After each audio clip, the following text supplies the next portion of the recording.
My friend Tom gave me a ring and asked me to come by. He's always got something new in his ever-evolving stash. What's up, Ian? Howdy, howdy. Just here to check out your treasure trove. Oh, wow. Yeah, man, your truck's looking good. Last time I saw this thing, it was just a heap of parts. It's come a long way. I tore it completely apart, powder coated everything, and just cleaned it up, but it's still all the old parts. It's a 42 Chevy from World War II. But this isn't 42. 54 235, first year 235. That's a... You run that in a lowrider 54 yeah, Chevy. Yeah. Right That's on. what that came out of, was a 54 Chevy car. Perfect. I'm a sucker for any truck project, but walking in right away, I could tell Tom's going in a different direction with this one. When I look at it now, it looks so darn stubby. But it was a long bed. I shortened it 20 inches. It's got like T-bucket proportions. Yeah, I now. went online and I saw Ian Roussel cutting a chassis, and I thought, I got to cut a chassis now. I learned a little something from that guy too. It's pretty cool to inspire people to make a bold choice in their project. Just take 20 inches out of the length of the wheelbase, pretty substantial. Oh, I see. You cut it right here. Okay, yeah. That's what I would have done. Oh, yeah, and then you just box it in a little bit. And you have a bed that's going to go on? Yeah, that's the reason why I shortened it 20 inches, because when I shortened the bed, it looked best at 20 inches shorter. Squared it and tacked it, squared it. You probably did a better job than I do. I doubt that. Knowing Tom and what he's into, I can see a pretty clear path to kind of remedy the situation, improve on some, and just find exactly what he's looking for in the end. Honest Ian's one-stop chop top, in session. I got a couple ideas regarding that. Now you got me excited. I can't wait to see this thing done. All right, man. Well, while you're all enthusiastic, bright-eyed and bushy-tailed, I say we just get into this. Whatever you want to do, Ian.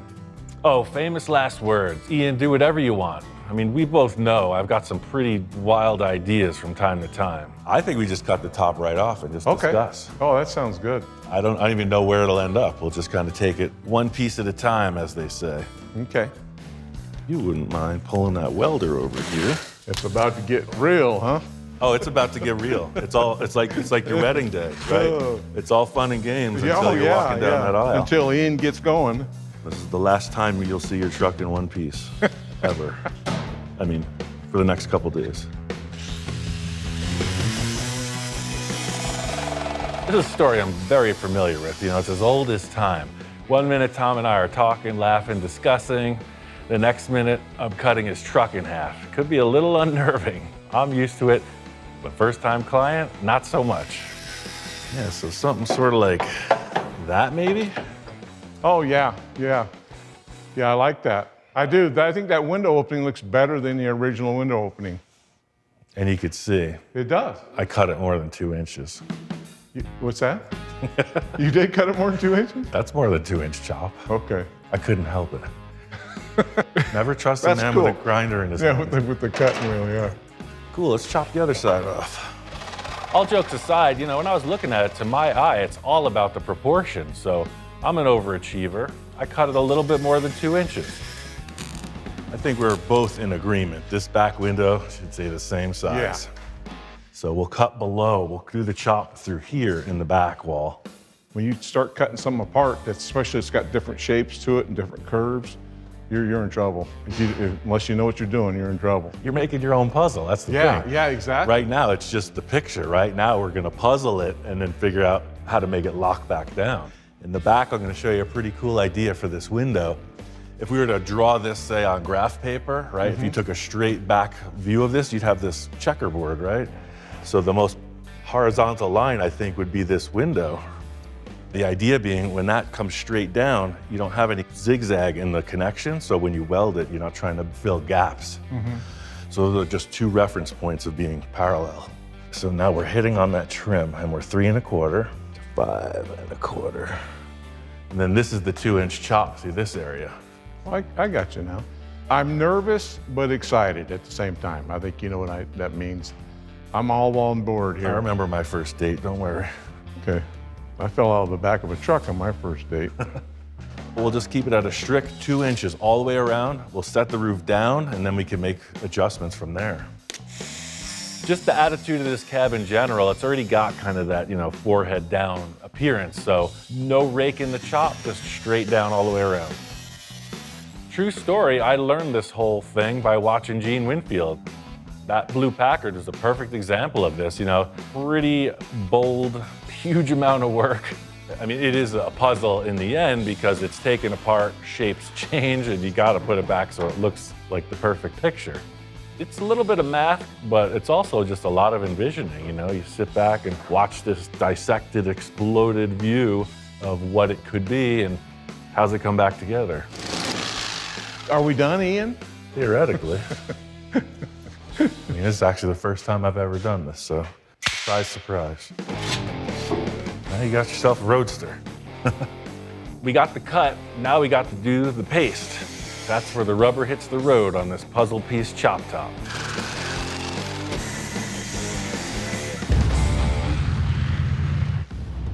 All right, man, I think it's that time.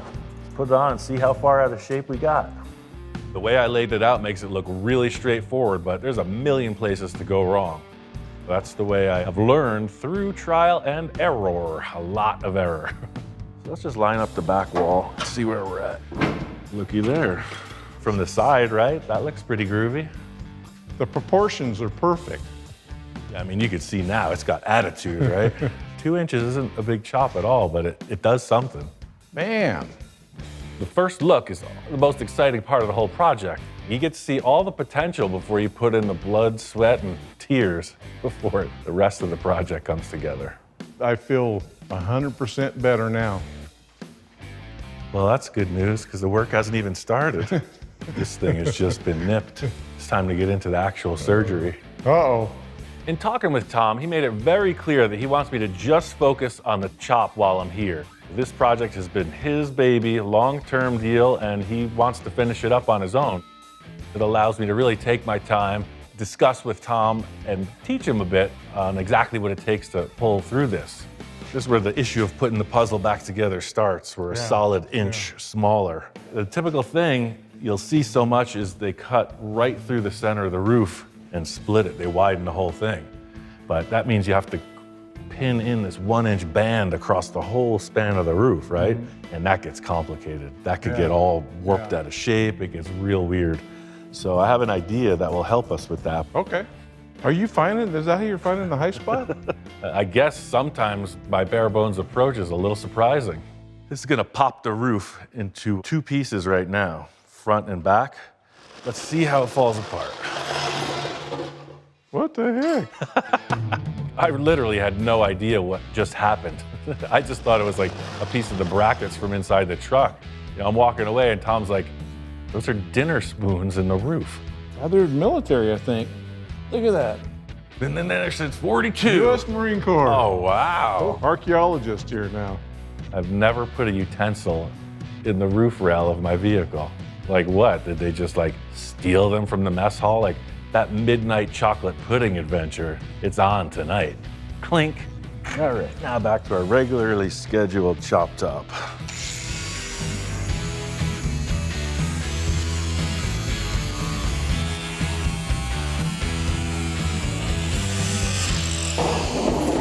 Ta-da. That's just zip right into place. Oh my God, everything lined right up, yeah? Everything lines up like a puzzle. People look at it and it doesn't look like it's too tall. It looks right now. Yeah. Or they're gonna go, what's different about that cab? So my mom said the day I was born, something different about this. It's not every day when I have a spare, complete, identical vehicle at my disposal while I'm doing a project like this. You know, typically it's the exact opposite way around. They got half a vehicle and they need me to build an entire one out of that. Everything about this is clean, clean, clean. Just in looking at it, there's a few key pieces of this that make it worth chopping up as a parts truck. I look behind you, there's the dune buggy wheels and tires. Oh, this is part of the different look kit? Yeah. Heck yeah. The authentic beach buggy wheel. That's what I remember as a kid. The guys ran just the white wall tires just blown up. Before they had paddles or anything, right? Tom is a darn good parts sourcer. Like every time I show up at his place, it's like, where do you even get that? For me, that really short steps my operation because it's like they're doing the footwork and I get to select. It's kind of a shame we're cutting this all the way apart, but it's also kind of not a shame because we're ending up with a really clean Yeah, custom yeah, deal. it'll make this one perfect. I love the chop. I can't believe how fast you got to this point, and it makes complete sense when you see how you do this. This thing is red hot. We got one on the grill and one ready for the frying pan. Prepare your appetites for some freshly prepared chop tops. The B-pillars, I'm gonna leave a little loose because I want to address this right now. I don't like welding that close together if I can avoid it. But since I have this cab, I'm just gonna utilize this piece. If it's the exact same stamping in here. It's a bit of a different job having this donor truck available to us because it really simplifies the process. There's almost no fabrication. All the replacement pieces don't have to get made. They just get taken from that vehicle. Simplifies the amount of welding. Lucky for me, I'm used to living in a not so perfect world. Back in the 40s, I guess things weren't super specific. They're darn close, but they sure ain't the same stamping. So you can see everything in the world is not exact. That drip rail is just a little bit different contour towards the bottom. Either way, we have a few bridges to cross. These cars don't like to build themselves. I'm gonna continue weld the roof skin, and then later I'll put a flat bar in there and I'll hammer that drip rail to exact specifications.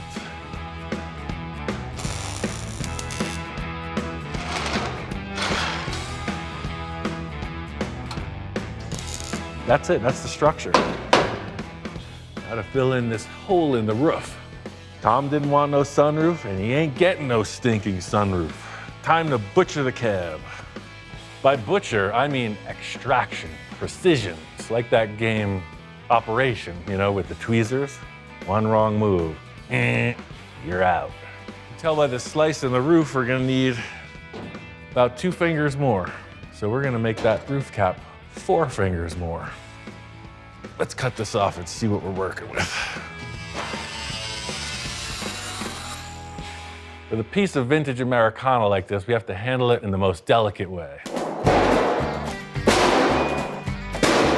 If it has any dome at all, we're gonna just try to remove a little bit of it.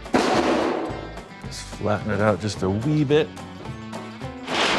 Look at that. Little crazy glue. You're ready to rock.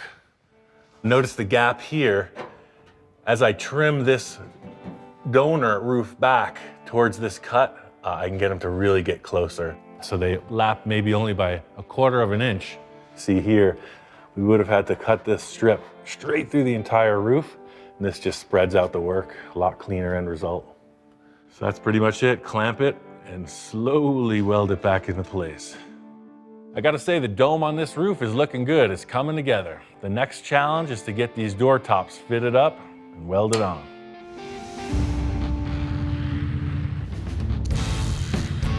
Slow and steady. Takes a long time to weld this sheet metal back together, so I don't want to overheat it.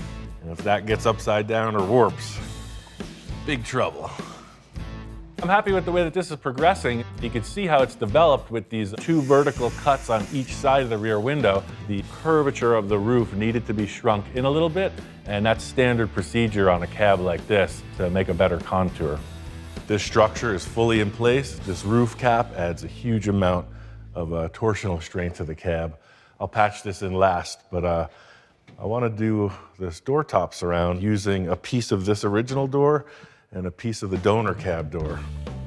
I did notice that these cabs are slightly different, but I'm hoping that these door frames are identical. I try to avoid stacking welds. If you're making a deck or doing roofing, you always stagger the seams, right? So you got seam, seam, and I'm gonna try to put one back here.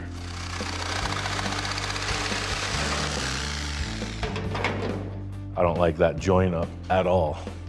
I'm looking at the fit up and man, that's a big difference. I mean, can these cabs really be that far off?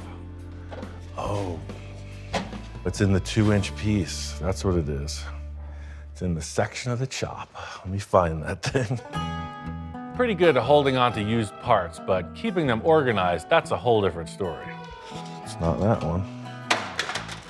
There's one here. Oh, brother. I've done it now. There it is, the missing link. I gotta put that back on and start above that. Oops. The mark of a true professional is how you handle your mistakes, right? So thankfully, that thing was still in the room. As I was saying before that brief interruption, let me mark it, cut it, and see how it lines up. Trying to use this, but they're just not the same. Let me see what this one looks like. Sometimes it's hard to think with 30 million degrees of sun rays penetrating the shop. If you've never tried working in the Mojave Desert in the middle of July in a steel building, you ought to try it sometime. What's up, Ian? Whew, it's hot. Wow. It's getting there. It's got a top on it. Yes, sir. Oh, wow, man, that's cool. So yeah, what I'm doing is I'm hammering it with a dolly, welding some more, and working through it. Yeah, I like it. That looks really good. For me, it's all about that first impression. You know, how do you feel when you walk right up and take it in? Man, I don't know how you did it, but I can hardly see the difference right here, right now. You fixed it. Yeah, man. It was, I just welded the bottom, and then I used the clamp, and I just drew it up, so the heat kind of allowed it to stretch upwards. Man. I'm pretty sneaky, man. The two trucks together right there. Look at that. Yeah. Shuts like it's supposed to. Man, I'm sorry that you know what, though? That's been the biggest monkey wrench so far, right? Yeah, very minor, too. Yeah, Very okay, I'm glad you said that. I don't know what difference between minor and major is on this stuff, because I've never done any of this, but. Major problem is when I can't figure it out. All in all, I think it's a darn good fit up. In the end, the donor cab really did streamline this. All right, last part of the puzzle, the piece that I took out of the corners, I'm just gonna reuse that and then patch in the top right here. You found everything in my shop, huh, Ian? Kind of a snoop like that, man. You should see me at my friend Bill's house. I know where all his best projects are, man. You know, you look so easy that everybody at home's going, hell, I can do that. You can, man. It just takes a screwdriver and a welder. Yeah, and 30 years of messing it up. And then you start to get the hang of it. Well, that's the story, sir. I'm just gonna keep on welding, and pretty soon you'll have a truck again. I'm excited, man. Look at that. That's just one of these here, you know. It's really gonna take just welding to finish this cab up. I'm gonna pick at it for a couple of days, and I'm looking forward. Tom says we can get this thing in a mock-up pretty quick, but I wanna get back to my shop. I got another project that's been prepared that I wanna get into.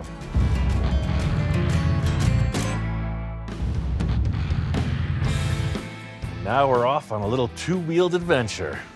This is gonna be fun. This is my friend Kai's chopper.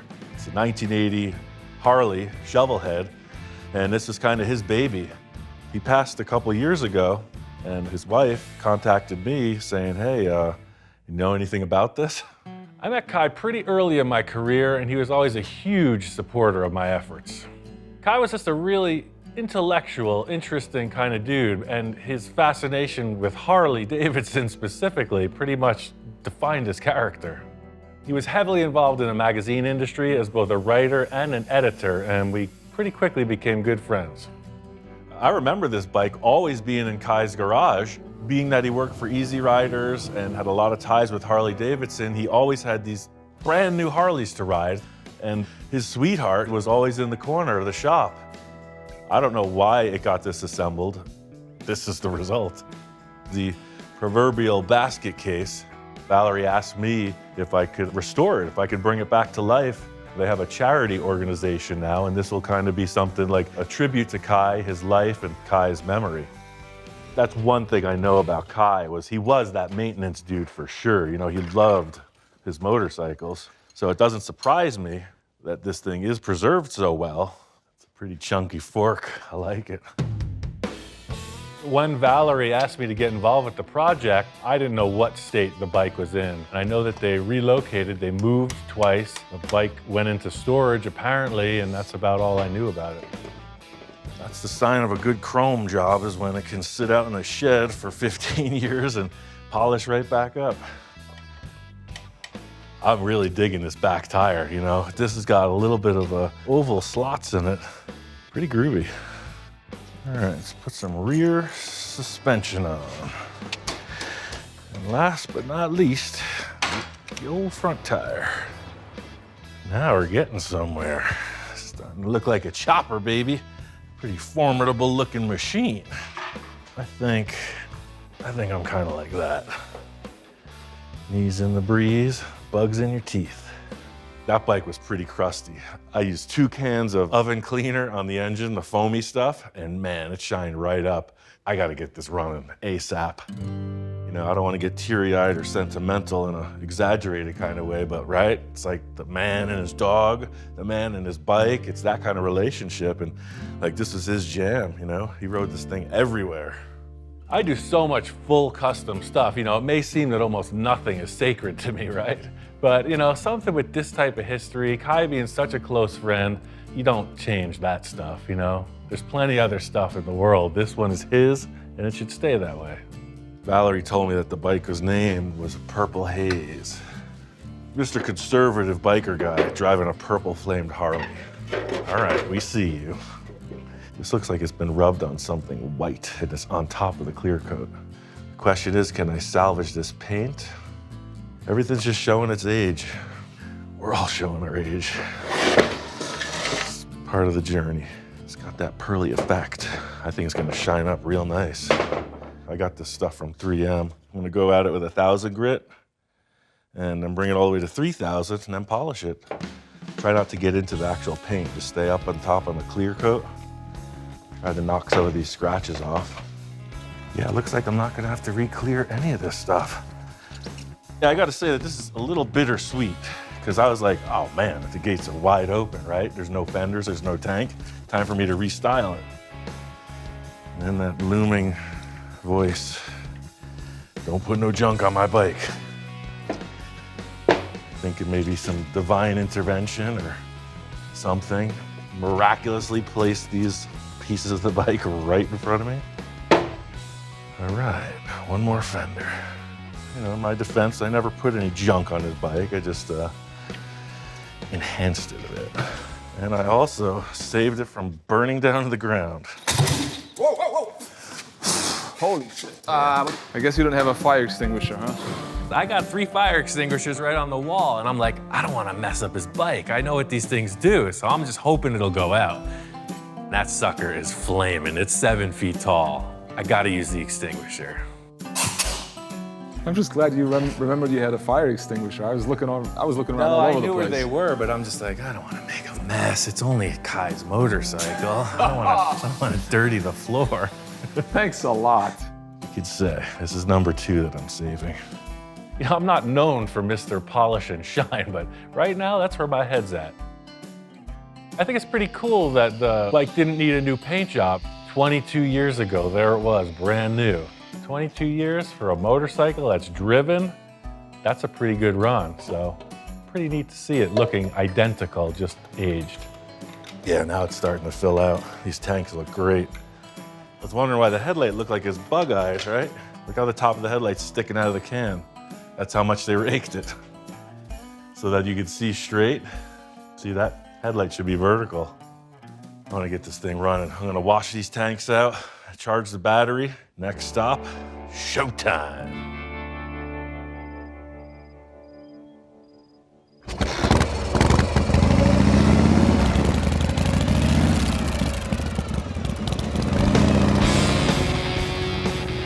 Bike's kind of a unicorn with the wide glide forks and the real skinny tire. It's a different look, but it's definitely raked. It's a chopper. Lots of power. It moves right along. They're like giant mini bikes.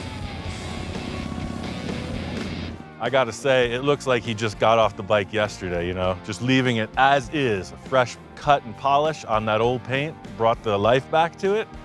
Just a testament to how well he cared for this thing. The mystery still stands. I mean, we don't know what happened, why this bike was disassembled, but I feel really privileged to be a part of it, and instead of it just being a pile of stuff in the corner, it's on display. That's all I could say, Kai. I did it. There's no junk on that bike. It's just the way you like it. It's a proper motorcycle. It's a chopper, baby. I'm gonna put some miles down in this desert before I take it back home, though. I'll tell you what, it's got a full tank of gas. I'm ready to move it.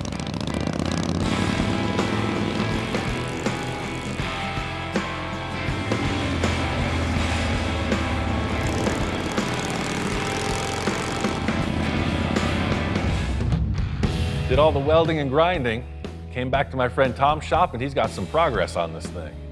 It's looking like a truck now. It looks good with the bed. I mean, the proportion of the roof height now and this. It made everything look better. I primered it too because I wanted to get an idea of what it looks like as a complete truck, because I want to get it going and I want to drive it. Right, keep the inspiration I want going. to drive it, yeah. Tom said he's been with this project for years and years. He's in no rush to finish it, but I think chopping this top lit a little fire under him. Not even any body work done yet. And look at that. It just looks nice. Yeah, it's crazy how 2 inches really does make a difference. Yeah, it's a little too long. Tom immediately walking in the door, he's like, look at the bed. Even though it's shortened 20 inches, I still got to shorten it more. I think the bed should be cut off right at the end of the chassis, right at the springs. Yeah, I agree with you. That way it's got that whole stubby look, you know, like an off-road truck. That's what you're doing. You're pulling all the overhanging sheet metal in. I like you finished off the grill and the headlight. Yeah. That's cool. Thank Super you. clean. Appreciate that, yeah. Looks good, man. I want to see it with those buggy tires. The thing that hooked me from the start was, yeah, it's going to be a beach buggy. You know, it's going to drive on the sand, and I'm just like, oh, heck yeah.